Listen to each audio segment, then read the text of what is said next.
Morning and welcome back or welcome to my channel. My name is Kristen, coming from upstate New York with my best buddy Orange Cat Gordon coming in right on cue every morning, buddy. You know that we do this, huh? You're such a good boy. He just loves to be a part of whatever I'm doing. He's such a good boy. Oh, and he sees I've got some string out this morning. He's liking that. Okay. Yes. Good morning, buddy. You're so good. Hopefully no hurricane Gordie this morning. My video yesterday, he jumped up and took half of the desk with him. So, hopefully we don't do that again today. Okay. So my mug this morning.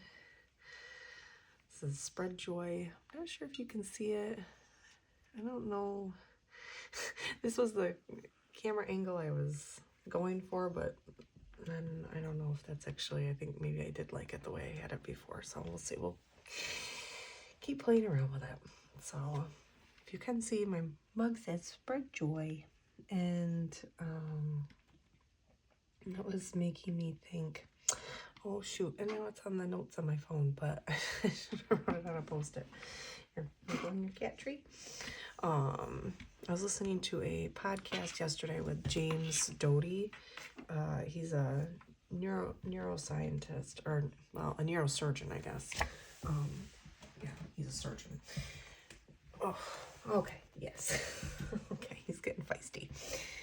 And it was just, he has a book out called Into the Magic Shop, which I can share. And he's been on several podcasts that I listen to, and he was just talking about, oh my gosh, he gets so scary sometimes when he gets feisty. Okay, so it was James Doty that I was listening to. I'll write his name down on my tiny post-it. And he was talking about the science behind manifestation and just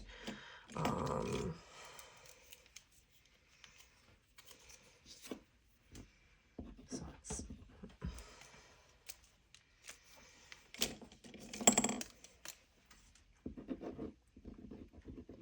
James, and then Doty is his last name. So he's known for talking about the science behind manifestation, excuse me. And one of the points he was making when he was talking was just about kind of, I don't know, I guess like TikTok culture, just like how we tend to, as, I don't know, society now think of like manifestation as such kind of like an overused word, I guess, or just that like manifestation is money, is abundance, which it is, but that by just trying to manifest, like, I want a Porsche, I want a big house, that like you can manifest those things, to which he did. And then he found himself in like $80 million debt, which he was able to get himself out of. But through that process, just realized that, like, yes, you can manifest those material, physical things, but if it's not really filling you up and fulfilling you, I guess, or like healing a part of you maybe that needs healing, not just, I don't know, stuff. I don't know where I'm going with this, but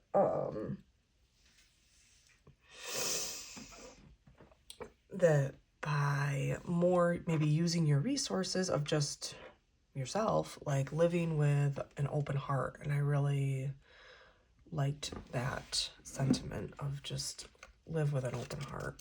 And actually, I probably will use that at some point for something that I would just like to have that kind of visible. But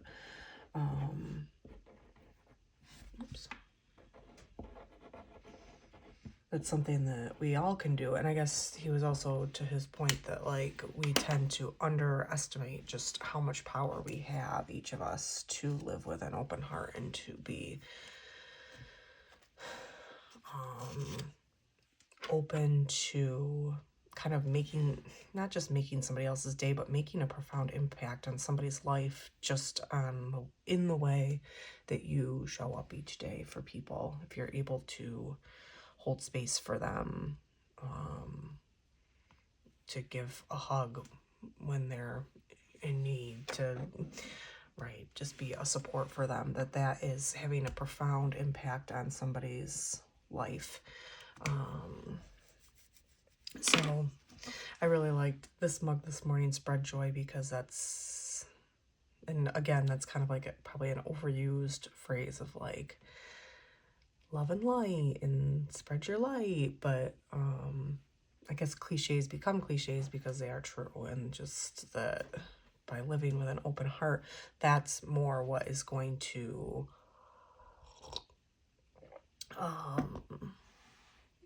give you that fulfillment, and not so much just manifesting material, physical things, just because that's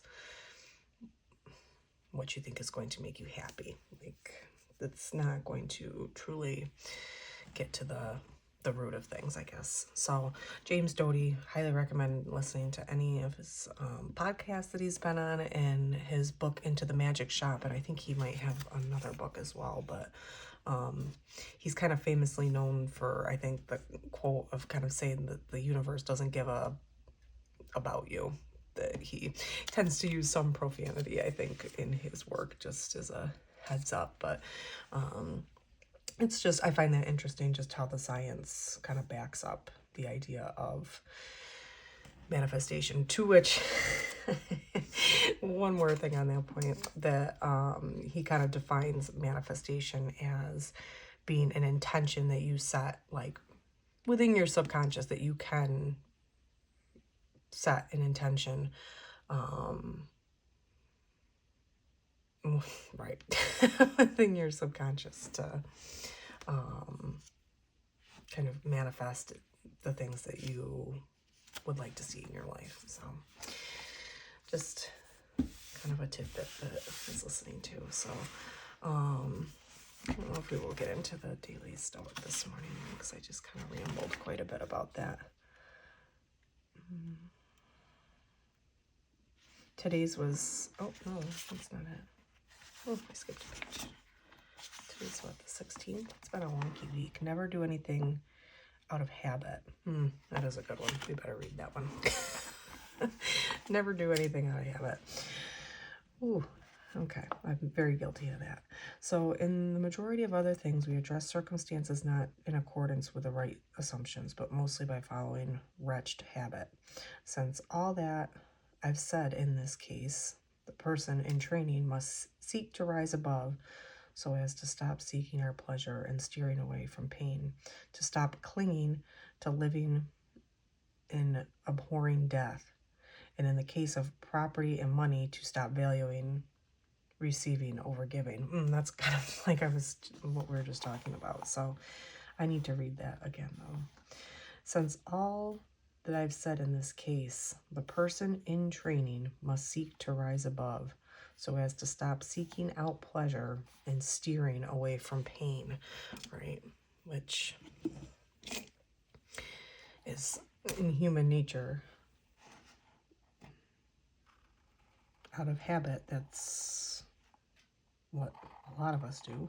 Most of us do. I know I do that all the time, because it's nobody wants to feel uncomfortable or pain, most people. So we're looking for the latter. Stop clinging to living in abhorring death, and in the case of property and money, to stop valuing receiving over giving, right? Just how, and giving can be your time, your, right, giving space to somebody to talk. Okay. I'm going to try to pronounce his name. The last name is Rufus, I think. A worker asked, "Why did you do it that way?" The answer, "Because that's the way we've always done things." The answer frustrates every good boss and sets the mouth of every entrepreneur watering.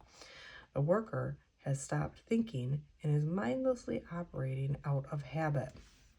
The business is ripe for disruption by a competitor, and the worker will probably get fired by any thinking boss. We should apply the same ruthlessness to our own habits. In fact, we are studying philosophy precisely to break ourselves of rote behavior. Find what you do out of rote memory or routine. Ask yourself, is this really the best way to do it? Know why you do what you do and do it for the right reasons. Yeah, really like that. Just, again, shining a light on kind of what is and how are you doing things? How are you showing up the routines that you do each day without even autopilot thinking about it? Is that really the best way to do it? Or is that the best use of your time and resources that you're pouring into? So I really like that. It's a good one. Okay, we have not gotten into the 2025 Artist Almanac in a bit. This was gifted to me by my friend and artist, and she's become kind of like a mentor teacher through her YouTube videos and connecting through social media. Allison Durant. All right, her name I posted too, and I mention her in the description. But this calendar is put together by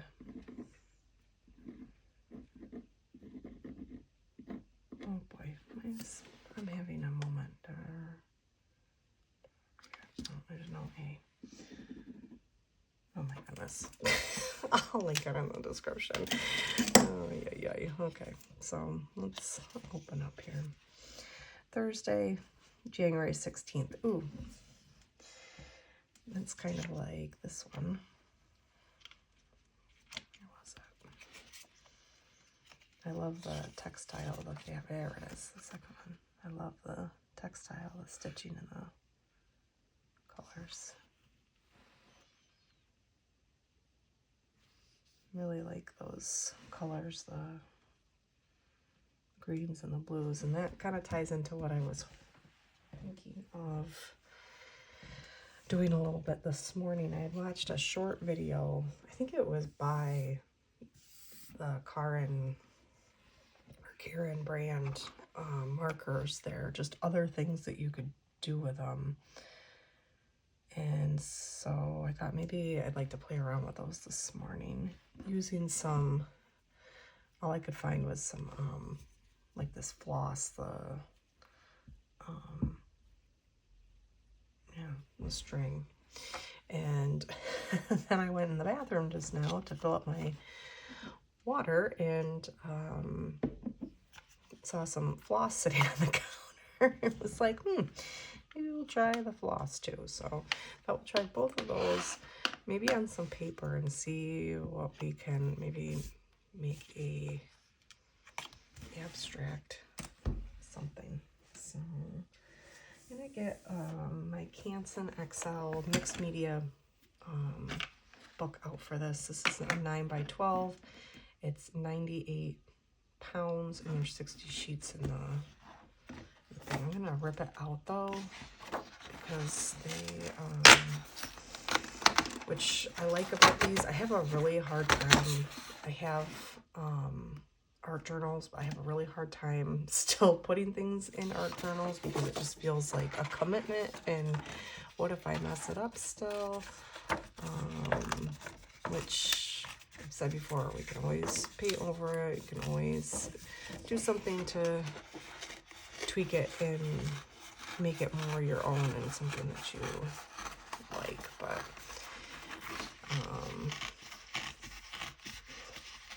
I like the perforated edges of this was what I was getting at. I love how it curls up too. It's kind of satisfying. So, okay. So what they did was they had just folded their paper in half, and I would recommend, since we are going to use water, I probably should have even used the 140 pound, but we'll try the 98 pound paper and see how it does. You're going to want to use at least 98 pounds, probably. Otherwise, it's going to get kind of... Let's just use this Princeton brush. This is the Select. It's a mixed media brush. It says 5/8 Angler shader. And before that, though, I pulled out, this is the KARIN Brushmarker Pro, and this set had the neon colors. I think I bought it through Michael's. I can't remember. I know it is on or they have similar sets on Amazon. I was talking, I think it was yesterday, that I like having the complete set because then I just have it. It's kind of worth investing in for me, because otherwise I end up buying, if I buy like a smaller set and then I want more, it's kind of a pain in the neck to, I don't like having duplicates really of things. So anyways, all that to say, I was gonna pick a couple colors. So you've got your neons and all the colors here. So let's just do, maybe we'll do like the primary. Let's see what happens maybe if we do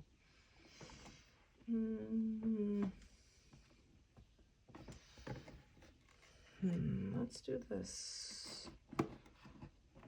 Let's do the magenta red and see if I can find them. Here it is. Perfect. The royal blue I was thinking. Let's start with those. And so I have not tried this before. I just felt like doing something different this morning and kind of plain. So we'll see what happens. So I'm just going to cut a piece of the string here. And let's see. Well, that would help if I had another paper. Where is my, let's use this. Okay, we'll just use the back of this. Would probably help to have like a plastic, like I don't know if you have one of those really thin plastic cutting boards, or just something that you're putting it on that can wipe off easily. So let's just see what we get. That's right. I think I have to wet the string too. All right. Let's try this. Okay, so we wet the string. So again, you can see having it on the, oh, well, maybe not quite that way. Oh boy. Let's just see what we get.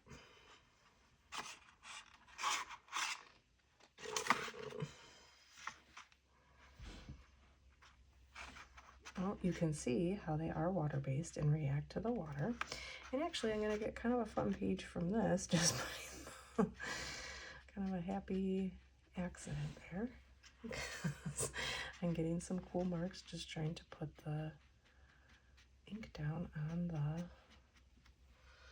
string. So this is kind of fun. Okay. And then let's put a little of the royal blue on. And just see, oh, yep, see, you can see it reacting to the water.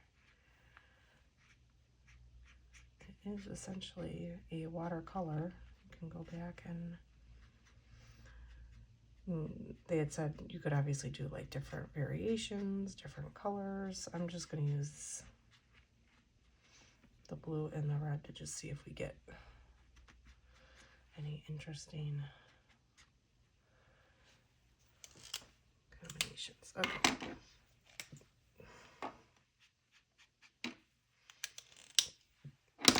So then what they did was they had wet one side of the paper. So actually let's just spray like we did Just kind of dampen the paper. I'm just going to spread those big drops. Just kind of dampen the paper.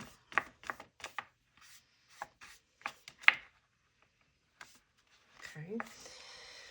And then they put the string inside. I just kind of wrapped it up. I'm going to leave a little bit out because I need to pull it out. Well, that's still leaving a cool mark, so they just kind of wrapped it around. And then we're just going to close it. And I'm going to kind of hold it tight, and then I'm going to pull the string out a little bit at a time, and then we'll see what we're left with. So let's move this just out of the way. And let's just see what we get. You can see maybe the string there through the paper.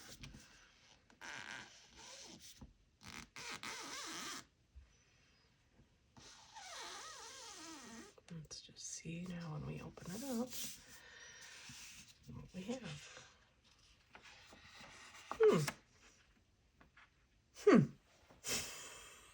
Not as dark as I thought. Yeah. You can see the red. I forget what it's called when you have a print like that starts with a D, like not diurnal. I don't know. I'll have to look it up, but I like that when you have that print there. Well, this is something probably I'd have to play with a little bit more. Let's do another one, and this time I'm going to just use a smaller paper, because that was a big piece of paper actually for what. Okay, so this is the same,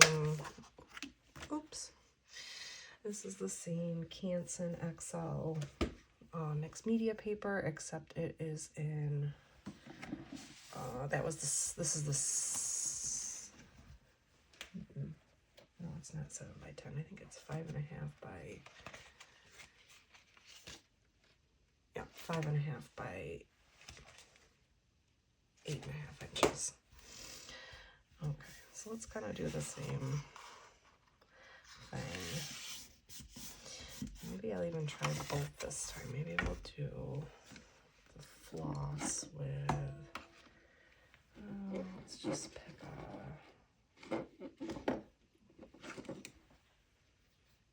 gold maybe,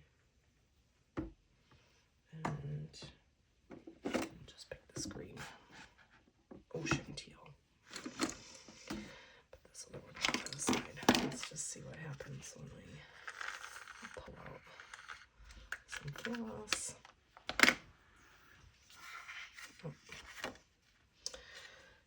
And I'm gonna just put on our color. And the floss has a different coating, obviously, so we'll see how well, I don't know how well the marker's going to want to stay on it. But this is just for play. Oh, and I didn't do the back of it, but that's okay. That's a long piece of floss. Oh, and you can see it's already mixing with the green. And some of the red there.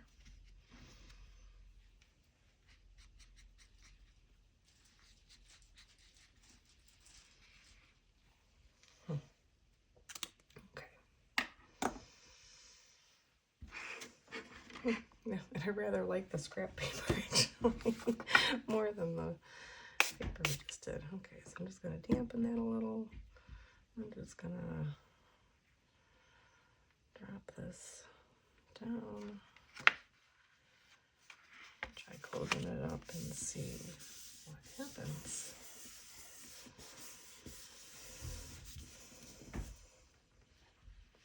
Pull it out.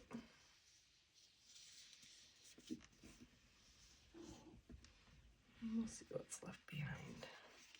I like that one a lot better. I like the, okay, so maybe if we would have just, right, probably didn't need that big of a piece of paper, or needed kind of a longer string to just maybe wrap around more. I like that one a lot. That one's kind of cool. So just something fun to go back and do some art making. This kind of reminds me of a jellyfish again. I've been really noticing or seeing jellyfish in a lot of things I like. In particular.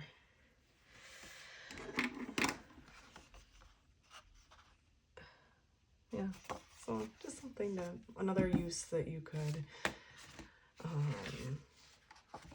use your brush pro marker or any water-based marker like that would work. I imagine that'd be kind of fun actually to do the same thing with like some fluid acrylics, to dip into the ink or the acrylic and just kind of paint it on and see what happens with it. So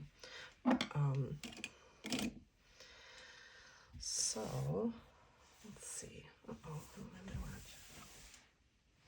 Okay, we have a little bit of time left. So maybe what we'll do is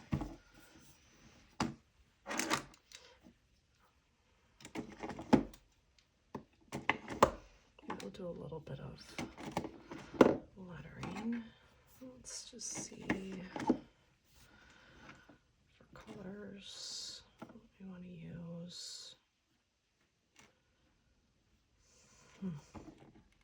I tend not to use a lot of red in my work.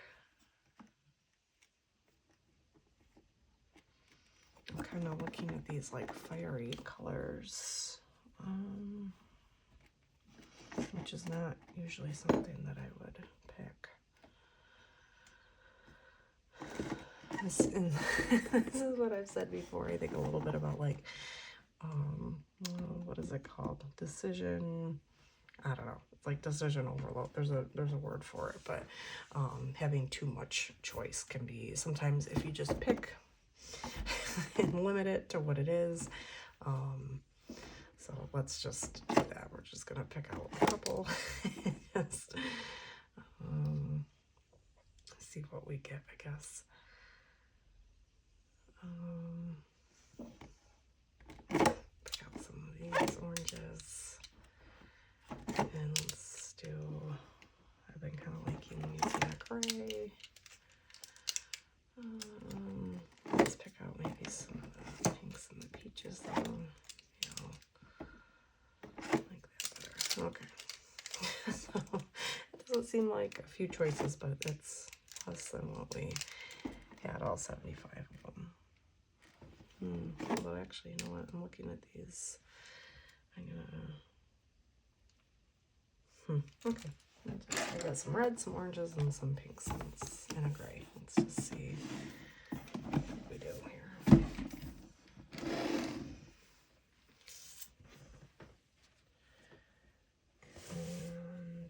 I'm gonna pull out my bring back the Canson XL Mixed Media, the 9x12.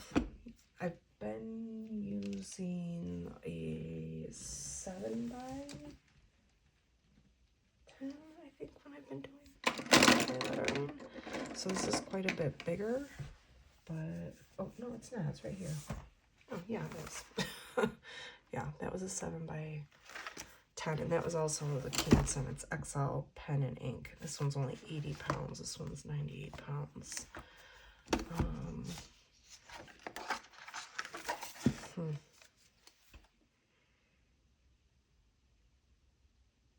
Yeah, actually, you know, I'm gonna stick with this one because I've been making it with a pen, so we're just gonna use this.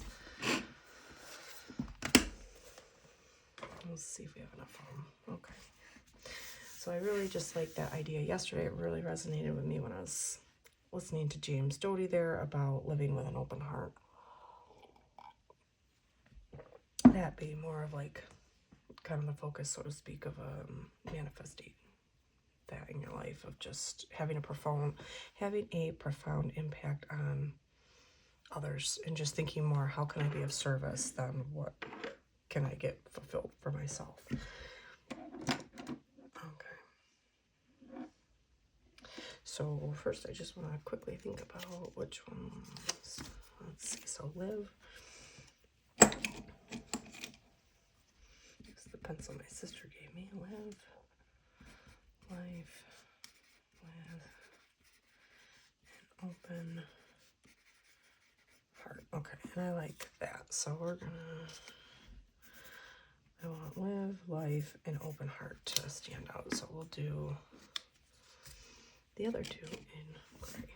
Okay.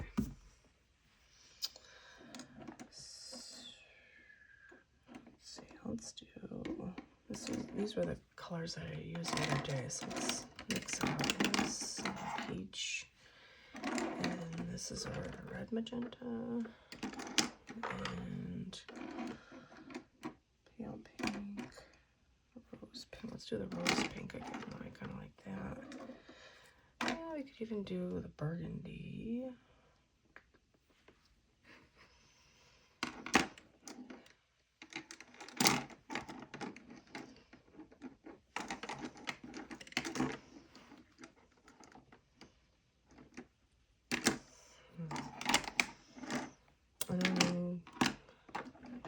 I'm deciding if I want to do them kind of more like an ombre, like dark to light shades, or if I want to scatter them in between. That's kind of what I've been doing lately, is like scattering the shades in between, and I kind of like how that looks. But we'll just go with how we have them here. So, okay.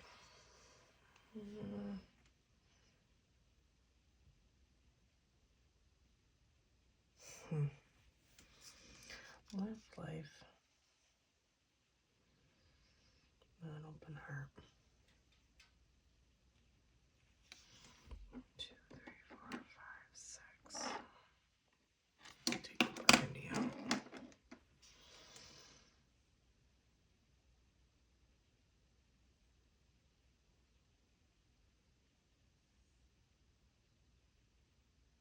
Okay, let's just get started and get kind of out of our head and on the paper and just start working, because otherwise I'll be here all morning.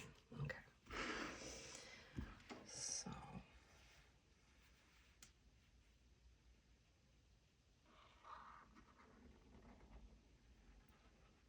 with my L, I'm going to start with that loop, and then on the downstroke, I'm going to hold my pen more parallel to the page and get that nice thick mark.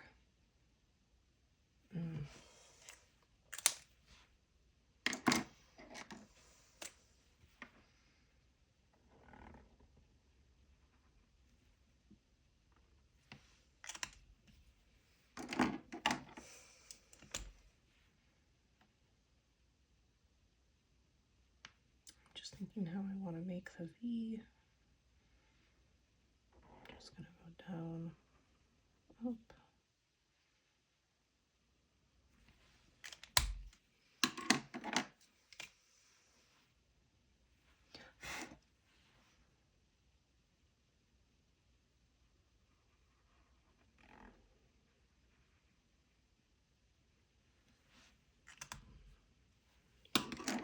Live.